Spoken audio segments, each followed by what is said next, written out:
ପୁରୀରେ ଥିଲେ ଜଣେ ବୃଦ୍ଧା ଫୁଲ ବେଚୁଆ। ସେହିଦିନ ସାରା ଦିନ କିଛି ବିକ୍ରି ହେଲା ନାହିଁ। ତାଙ୍କ ପାଖରେ ରହିଗଲା ମାତ୍ର ଗୋଟିଏ ଶେଷ ଟଙ୍କା।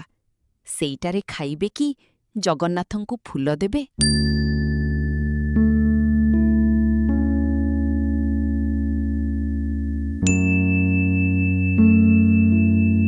ହଠାତ୍ ସେ ଦେଖିଲେ ଏକ ଭୋକିଲା ବୃଦ୍ଧ ଲୋକ ମନ୍ଦିର ସିଢ଼ିରେ କାନ୍ଦୁଛି।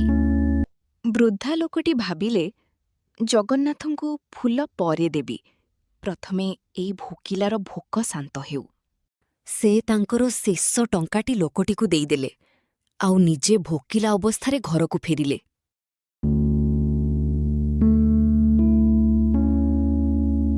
ରାତିରେ ହଠାତ୍ ଘରଟା ଆଲୋକରେ ଭରିଗଲା। ଜଗନ୍ନାଥ କହିଲେ, ଆଜି ତୁମେ ମୋତେ ଫୁଲ ଦେଲ ନାହିଁ, କିନ୍ତୁ ମୋର ଭୋକିଲା ରୂପକୁ ଭୋଜନ ଦେଲ। ସେଦିନ ବୃଦ୍ଧାଟି ବୁଝିଲେ, ଜଗନ୍ନାଥଙ୍କୁ ମନ୍ଦିରରେ ନୁହେଁ, ଭୋକିଲା ମନୁଷ୍ୟରେ ମିଳେ।